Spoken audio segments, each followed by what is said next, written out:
Bismillahirrahmanirrahim. Assalamualaikum warahmatullahi wabarakatuh. Alhamdulillahirrabbilalamin. Wa bihi nasta'inu ala umuri dunya waddin. Wassalatu wassalamu ala asrafil anbiya'i wal mursalin. Wa ala alihi wa sahbihi ajma'in amma ba'du. Bapak-bapak, ibu-ibu yang saya hormati, kita lanjut lagi terkait dengan materi ini, materi dasar terkait dengan apa sih pentingnya sertifikasi halal bagi pelaku UMKM? Sebelum saya memasuki materi tersebut, izinkan saya untuk memperkenalkan diri. Nama saya Ade Fauji dari Cilegon. Kebetulan saat ini ditugaskan oleh LP3H EWI untuk mendampingi desa wisata yang ada di Kabupaten Serang. Untuk itu, izinkan saya untuk menyampaikan kaitannya dengan gambaran umum terkait apa sih pentingnya sertifikasi halal bagi pelaku usaha itu. Di sini nanti kita akan memberikan gambaran secara umum tentang penting atau tidaknya, kemudian produk apa saja yang nanti akan disertifikasi, minuman, dan kemudian tempat-tempat usaha seperti apa yang nanti akan kita bahas. Di samping itu nanti kita juga akan berdiskusi terkait dengan program sertifikasi halal gratis bagi pelaku UMK ini. Jadi dasar hukum dari pelaksanaan kegiatan eh,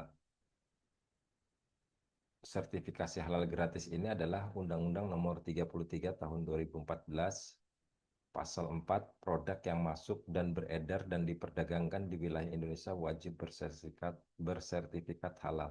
Itu dasar hukum yang kuatnya. Jadi produk-produk yang masuk dari barang-barang impor, kemudian barang-barang yang beredar yang ada di Indonesia juga wajib memiliki sertifikat halal. Kemudian dipertegas kembali dengan peraturan pemerintah nomor 42 tahun 2024 pasal 98, di mana berbunyi kewajiban bersertifikat halal bagi pelaku usaha mikro dan kecil didasarkan atas pernyataan halal pelaku usaha mikro dan kecil. Itu dasar hukum untuk pelaksanaan kegiatan sertifikasi halal ini. Jadi acuannya kita sudah jelas bahwasanya ada dua acuan. Dasarnya itu yang paling penting adalah Undang-Undang Nomor 33 dan dipertegas kembali dengan peraturan pemerintah. Kemudian ada eh, statement ataupun pernyataan dari pelaku usaha. Banyak pelaku usaha yang mengatakan bahwasanya untuk apa sih kita ngurus-ngurus sertifikasi halal segala macam, kan barang kita juga sudah halal. Nah, ini kan pernyataan yang hanya dilakukan oleh sepihak oleh si pelaku usaha sendiri.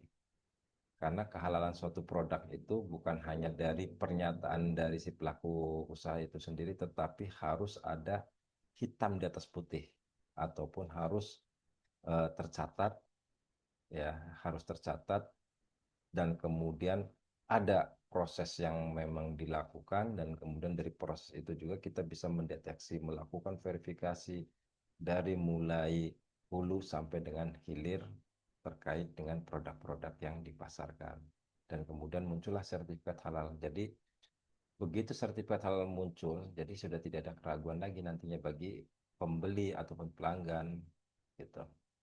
Tapi kalau misalkan hanya sebatas pernyataan, oh Pak, ini produk saya yang pasti halal nih, karena produk-produk saya dibuat dengan barang-barang yang semuanya halal. Itu kan hanya sebatas pernyataan, tetapi tidak bisa ditunjukkan dengan bukti tertulisnya secara otentik bahwasanya nih ada sertifikat halalnya, ini bisa dinyatakan dengan halal. Jadi di sini yang perlu kita garis bawahi adalah kenapa kita pun harus memiliki sertifikasi halal ataupun sertifikat halal tersebut. Karena satu, ini merupakan sebuah identitas ataupun ciri dari produk yang kita miliki, ataupun keabsahan, kelegalan dari suatu produk, bahwasanya kita memiliki produk yang memang betul-betul sudah kehalalannya diakui oleh negara dan itu bisa dipertanggungjawabkan nantinya gitu. Kemudian apa yang menjadi dasar utamanya? Jadi saya garis bawahi lagi bahwasanya sertifikasi halal itu sebagai identitas halal bagi si pelaku usaha itu sendiri pada produknya. Dan kemudian apa yang menjadi dasar utama dari sertifikasi halal ini lagi?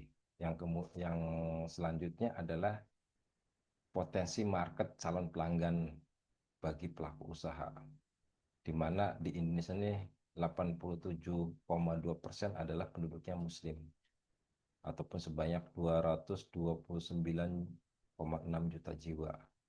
Ini mayoritas Muslim, yang tentunya dengan banyaknya populasi ataupun penduduk Muslim ini, jadi tuntutan untuk produk-produk halal pun jauh lebih tinggi, supaya kepercayaan mereka pun pada produk-produk tersebut semakin yakin, tidak perlu mempertanyakan lagi dari produk-produk tersebut, tetapi sudah melihat dari kemasan, oh ini produknya sudah ada label halal, udah ada nomor registrasinya, sudah ada barcode-nya, artinya kan sudah tidak perlu mempertanyakan ini itu lagi, ya.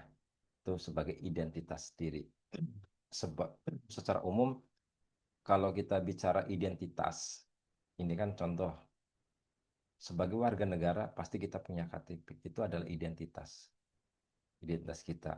Kemudian kalau untuk warga negara itu apa yang menjadi identitasnya? Harus punya paspor. Kemudian kalau orang yang sudah punya ataupun punya suami istri, apa yang menjadi identitas dia adalah akte nikah ataupun buku nikah. Kalau orang yang memiliki kendaraan dan kemudian orang yang membawa kendaraan, pasti dia harus punya BPKB sebagai identitas kendaraan, dia pun harus punya SIM pada saat mengendarai kendaraan. Kemudian pada saat kita memiliki tanah sebagai identitas bahwasanya tanah itu adalah tanah saya. Nah, ini pun harus dinyatakan dengan sertifikat tanah. Itulah yang kalau misalkan yang lainnya lagi adalah kaitannya dengan identitas pendidikan. Pendidikan kita apa gitu. Bisa dinyatakan dengan apa? Dengan ijazah. Itu. Artinya secara umum inilah identitas itu. Makanya kenapa kita perlu melakukan pengidentitasan juga pada produk-produk itu supaya produk kita juga diakui oleh negara, diakui oleh pelanggan-pelanggan kita. Tuh kita beli produk dari sana karena apa? Produknya sudah halal, sudah tidak perlu dipertanyakan lagi karena labelnya juga sudah ada, barcode-nya sudah ada, nomornya pun sudah ada gitu. Dan kemudian ada konsep 3L bagi pelanggan pada saat akan membeli produk. Yang pertama, begitu dia melihat produk itu sudah bersertifikat halal, dia langsung yakin karena sudah ada label halalnya. Gitu ya. Yang penting label halal itu bukan label halal yang main bikin-bikin sendiri. Nah, ini permasalahannya nih, awas. Karena ini akan berdampak kepada hukum. Jika memang produk itu belum disertifikasi halal dan kemudian memasukkan label halal, nah ini akan repot bagi pelaku usaha itu sendiri karena jalurnya jalur hukum. Dendanya lebih besar daripada usaha yang dia jalankan, keuntungan yang dia dapatkan nantinya. Jadi 3L itu bagi pelanggan nanti bisa melihat langsung yakin, kemudian melihat dari produk itu langsung nyaman, dan melihat produk itu langsung senang. Ini 3L bagi pelanggan. Dan apa yang bisa dinikmati juga bagi pengusaha, kepercayaan adalah hal utama dan mahal karena itulah sumber penghasilan yang berkelanjutan. Gitu ya. Jadi trust itu jauh lebih penting pada saat kita memiliki sebuah produk, bagaimana kita bisa memberikan rasa nyaman ya bagi pelanggan. Jadi kepercayaan ataupun trust itu jauh lebih penting bagi kemajuan usaha yang kita jalankan. Kemudian bagaimana cara mengurus sertifikasi halal bagi UMK? Nah, mudah. Syaratnya nih, satu KTP bagi pelaku UMKM, kemudian ada jenis produk 10 varian, kemudian ada merek produknya, kemudian ada foto produk, foto tempat produksi, memiliki NIB dan kode KBLI sesuai dengan jenis usahanya, kemudian omset kurang dari 15 miliar. Gitu ya. Jadi kalau kita punya usaha yang omsetnya itu hanya 100 juta, udah masuk, ikut aja program sertifikasi halal gratis, daftarkan langsung, jangan ragu, mumpung lagi gratis. Karena apa? Pada saat nanti eh, program ini dihilangkan oleh pemerintah, nanti kita akan biayanya akan jauh lebih besar. Sekarang berapa biaya mengurus sertifikasi halal bagi UMK itu sendiri sebenarnya? Kalau untuk saat ini, selama program dari Sehati, itu Sehati itu kepanjangan daripada sertifikasi halal gratis. Ini 100% gratis yang kita lakukan untuk kegiatan ini. Kalau misalkan bayar sendiri berapa? 230 per sertifikat. Kemudian apa saja jenis produk yang dapat difasilitasi sertifikasi halal? Ini produk-produknya. Satu, ada 13 jenis produk makanan untuk self declare ini. Yang pertama dari olahan buah dan sayur, permen dan coklat, tepung dan sereal, kemudian roti dan bakery, ikan dan olahan perikanan, telur dan olahannya, ada gula, madu dan pemanis, kemudian ada garam, ada rempah, saus dan kecap, makanan ringan, siap santap, kedai makanan, kedai minuman, susu dan analognya, lemak dan emulsi minyak, es untuk dimakan. Nah, ini 13 produk makanan self declare. Nanti kita bisa breakdown lagi ke bawahnya. Ini contoh-contohnya, contoh-contoh produk-produknya nih untuk yang bisa secara gratis. Contohnya adalah acar buah, ini ya. Kita bisa lihat nanti acar, kalau kita mau makan acar buah apakah halal atau tidak. Nanti kita bisa lihat itu ada sertifikatnya atau tidak gitu kan. Kemudian ada produk asinan buah, kemudian ada produk asinan sayur. Lalu ada contoh-contoh produk-produknya ini masih ada bakso ikan atau tekwan, kemudian ada empempe, kemudian otak-otak, kemudian emping, ada keripik, kemudian ada kerupuk juga. Ini ya masuk dalam kategori itu. Kemudian ada mantau bun kukus, ada donat ataupun muffin, kemudian ada tahu tempe. Jadi kalau mau makan tempe sekarang itu kita lihat tuh, tempe-tempe yang kita beli itu sebelum kita olah pastikan sudah memiliki sertifikasi halal supaya kita pun makin nyaman, makin enak makannya gitu ya. Karena mayoritas di masyarakat kita makan tahu dan tempe ya, mayoritas karena itu makanan sarapan, uh, menu utama. Menu utama kita itu adalah tahu dan tempe. Kemudian ada telur asin, kemudian saus tomat, kemudian kue pukis dan terang bulan. Kemudian ini yang gratis-gratis ya, masih yang gratis. Kemudian salad buah, di luar dari ini nanti berarti bukan itu yang reguler. Kemudian ada produk pai susu, kemudian ada kakao bubuk, kemudian ada kue kering, roti ataupun pastry, ada lotek, urap, gado-gado. Nah, sekarang selanjutnya kait yang kalau tadi itu jenis makanan, kalau yang sekarang kita ada 6 jenis produk minuman yang gratis, yang self declare. Yang pertama aneka minuman ringan non soda. Kemudian ada kopi, teh, dan sari kacang. Ada susu, campuran susu, minuman tradisional dan jamu, produk jus, buah dan sayuran, ada konsentrat buah dan sayuran. Ini untuk jenis produk minuman.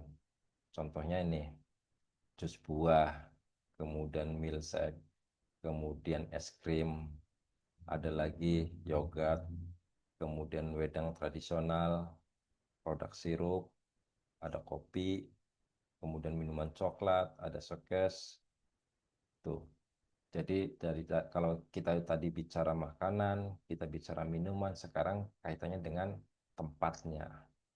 Ada 13 jenis warung makan self declare Yang pertama warung soto ayam sapi, warung mie ayam bakso, warung makan gudeg, warung makan pecel lele, warung sate, warung makan nasi goreng, warung makan khas Timur Tengah, warung makan nasi uduk, angkringan gerobak, warung makan Indomie, warung makan Tegal, warung nasi Padang, warung makan khas Sunda. Ini tempat-tempat usaha yang bisa didaftarkan untuk program self declare untuk program sertifikasi halal secara gratis. Nih, contoh-contohnya. Kemudian selanjutnya adalah berapa lama terbit sertifikasi halal? Nah, ini yang pertanyaannya banyak orang yang sudah buat tetapi sampai sekarang nggak jadi-jadi. Kenapa masalahnya? Gitu kan? Ada permasalahan, ada masalah mungkin yang tidak bisa diselesaikan oleh pendampingnya ataupun si pendamping ataupun dari pelaku usaha sendiri tidak mengecek di webnya si halal ataupun di websitenya PTSP gitu. Jadi itu yang biasanya terjadi. Harus ada koreksi ataupun ada perbaikan yang harus dilakukan, ternyata tidak dilakukan perbaikan yang akhirnya lama sekali jadinya, bahkan tidak jadi-jadi. Itu bisa jadi ya, seperti itu. Nah, secara umum berapa lama sertifikat halal itu terbit? Antara 7 sampai 14 hari kerja dalam keadaan normal setelah pengajuan kita melalui si halal BPPJH. Nah, jadi artinya selama kurun waktu tersebut tuh tolong dicek. Misalkan kita sudah 5 hari dicek, ada perubahan apa dari status dari pengajuan sertifikat halal kita itu, supaya kita bisa melakukan track recordnya juga. Karena track record juga bisa kita lihat melalui webnya si halal itu di ptsp.halal. Apa resiko jika produk usaha kita tidak memiliki sertifikat halal? Ya mungkin ke depannya satu tidak ada nilai jual bagi kita. Karena apa? Setelah pemerintah menerapkan menerapkan wajib halal yang nantinya kita pun pasti akan kalah bersaing dengan produk-produk yang sudah bersertifikasi halal dan tidak akan menurunkan citra bagi produk kita, merek kita, usaha kita, itu kekurangannya. Resiko yang akan kita terima nantinya. Dan yang paling penting adalah trust, kepercayaan. Kepercayaan itu dibangun bukan hanya berdasarkan pernyataan, tetapi harus ada hitam di atas putih yang dikeluarkan oleh pemerintah, gitu ya. Jika ada pelanggan atau kompetitor memviralkan bahwa produk usaha Anda tidak bersertifikat, apakah akibatnya bagi usaha Anda? Ya, jadi sekarang kan persaingan usaha ini sangat ketat.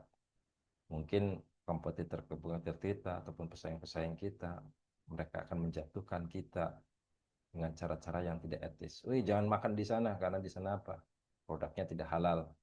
Itu satu. Nih, makan di produk di tempat saya aja karena sudah halal, gitu kan? Nah, ini akan menjadi apa? Menjadi masalah bagi kita ke depannya nanti. Jika kita masih mengabaikan kaitannya dengan eh, fungsi utama dari produk sertifikasi halal itu ataupun produk yang sudah bersertifikasi halal.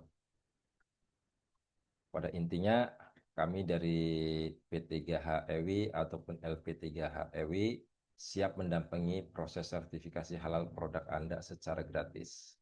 Jadi jangan ragu, jangan sungkan, silahkan daftarkan produk-produk Anda untuk bisa kami dampingi sampai proses sampai jadi sertifikat halalnya, dan itu semuanya secara gratis. Itu saja yang bisa kami sampaikan. Kurang lebihnya kami mohon maaf. Billahi taufiq wal hidayah. Wassalamualaikum warahmatullahi wabarakatuh.